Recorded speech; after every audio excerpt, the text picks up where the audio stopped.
Ok, sơ sài nào ní sơ sơ có một kênh channel rồi bỏ my Cisco Learning. Ok, hay xem ra video ngày ní nhóm trong một hai đôi chuyện này nôm nhận học ní để tôn tên nâng rụt biếp này cả đầm lang additional domain controller này là Windows Server People đọc một way. Ok, hay xem ra video muốn những bộ ban và hai nhận học ní phòng này để tôn tên nâng rụt biếp này cả đầm lang primary domain controller này là Windows Server People đọc một way. Ok, đời lấyសម្រាប់វីដេអូថ្ងៃនេះគឺយើងនឹងតម្លើង additional domain controller ឬមួយក៏យើងអាចហៅថា secondary domain controller ឬក៏ backup domain controller អូខេអញ្ចឹងសម្រាប់វីដេអូថ្ងៃនេះគឺយើងធ្វើឡើងគឺដើម្បីការពារនៅពេលដែល primary domain controller down អញ្ចឹងរាល់ user ទាំងអស់គាត់នឹង access មកកាន់ secondary domain controller ឬមួយក៏ backup domain controller ហ្នឹងអូខេអញ្ចឹងអត្ថប្រយោជន៍វាគឺអញ្ចឹងអូខេអញ្ចឹងកុំឲ្យខាត់ពេលយូរយើងនឹងចាប់ផ្ដើមទៅធ្វើការដំឡើងទាំងអស់គ្នាហើយអ្វីខ្លះដែលជា requirement មុននឹងយើងធ្វើការដំឡើង additional domain controller អូខេអញ្ចឹងឥឡូវយើងចាប់ផ្ដើមទាំងអស់គ្នាអូខេអញ្ចឹងសម្រាប់លើកថ្ងៃនេះយើងនឹងធ្វើការអនុវត្ត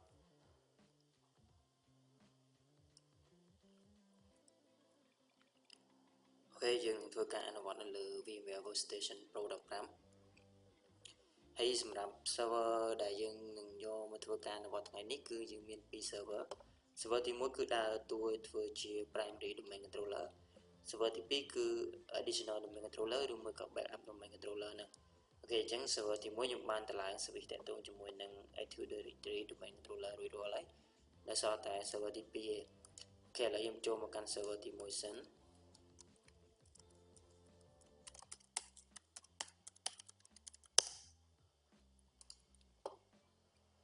ឥឡូវខ្ញុំចូលមកកាន់ server ទី2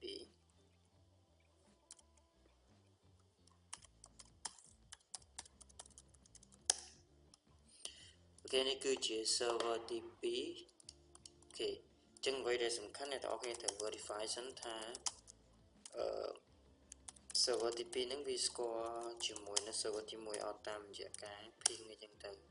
អូខេអញ្ចឹង IP របស់ server ទី2គឺ 192.168.10.101 អូខេឥឡូវខ្ញុំ ping ទៅកាន់ 192.168.10.100 ណាអូខេ100ហ្នឹងគឺជា IP របស់ primary domain controller អូខេអញ្ចឹងឥឡូវយើង ping ស្គាល់ហើយអូខេអញ្ចឹងមួយទៀតអ្នកទាំងអស់គ្នាត្រូវតែធ្វើការដាក់ IP របស់ domain controller primary កន្លែងនេះណាកន្លែង DNS យើងដាក់ IP របស់ primary domain controller ពីព្រោះនៅក្នុង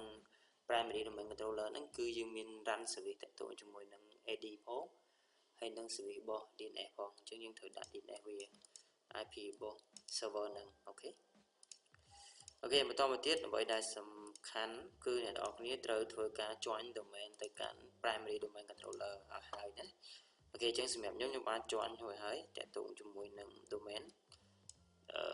យើង join រួចរាល់ហើយសម្រាប់នៅលើ server ទី2នេះអូខេអញ្ចឹងបន្ទាប់ពីយើង verify តាក់ទងជាមួយ IP តាក់ទងជាមួយនឹង DNS ដែលយើងបានដាក់ទៅកាន់ server ទី1ហើយតាក់ទងជាមួយនឹងការ join domain រួចរាល់ហើយយើងនឹងចាប់ផ្ដើមធ្វើការដំឡើង service តាក់ទងជាមួយនឹង additional domain controller អូខេអញ្ចឹងឥឡូវចាប់ផ្ដើមដល់គ្នាគឺខ្ញុំធ្វើនៅលើ server manager ណាអូខេអញ្ចឹងតាក់ទងជាមួយនឹងការ add rule ឬមួយហើយនឹង feature យើងអាចធ្វើការ add នៅលើ line នេះក៏បានឬមួយនៅលើ manage នេះក៏បានដែរអូខេដូចគ្នាទេឥឡូវខ្ញុំយកកន្លែង manage ខ្ញុំយកពាក្យថា add rule and feature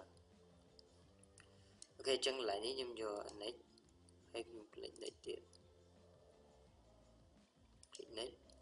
អូខេអញ្ចឹងកន្លែងនេះអ្នកនរគ្នា tick យកពាក្យថា Active Directory Domain and Service next អូខេអញ្ចឹងកន្លែងនេះគឺយើងដំឡើងជាមួយនឹង DNS មកទៅណាអូខេហើយ next install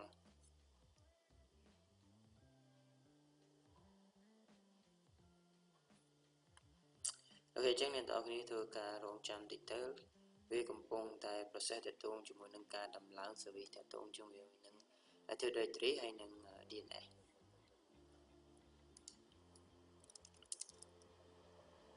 ok chân dùng mình này lục app muối ok ok chân vì result tại tôm cho mọi năng domainរបស់ primary ណាអញ្ចឹងនេះគឺជា IP របស់ primary domain controller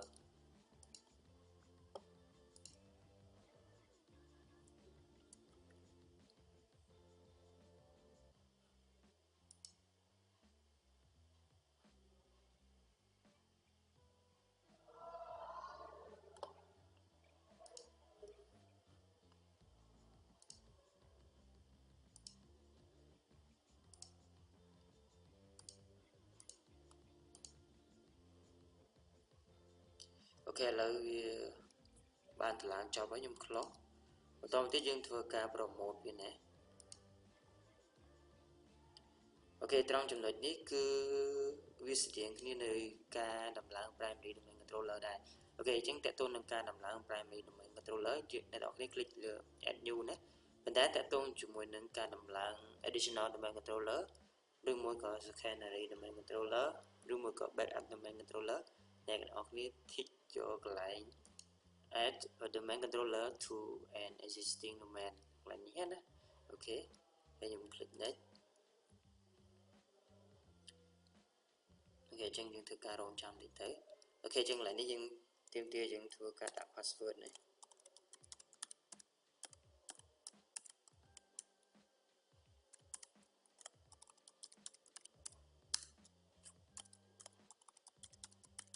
អូខេ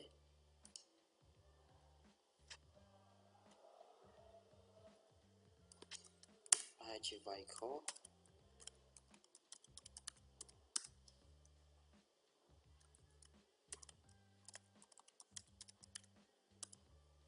ok ត្រូវហើយខ្ញុំ click next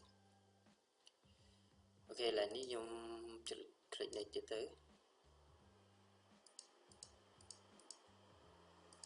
អូខេឥឡូវនេះយើងយកពាក្យថា any domain controller អញ្ចឹងទៅមិន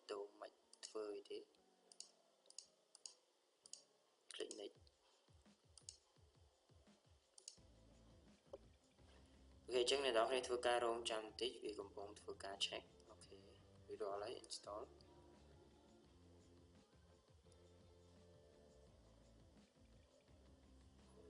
អូខេអញ្ចឹងនៅពេលដែលយើងដំឡើង service តាក់ទងជាមួយនឹង additional domain controller រួចរាល់ហើយរាល់ការ configure ការបង្កើត username ការបង្កើត group ការបង្កើត OU អីវានឹង replicate ទៅកាន់ additional domain controller ណាអូខេអញ្ចឹងកន្លែងនេះគឺ ready ហើយខ្ញុំ close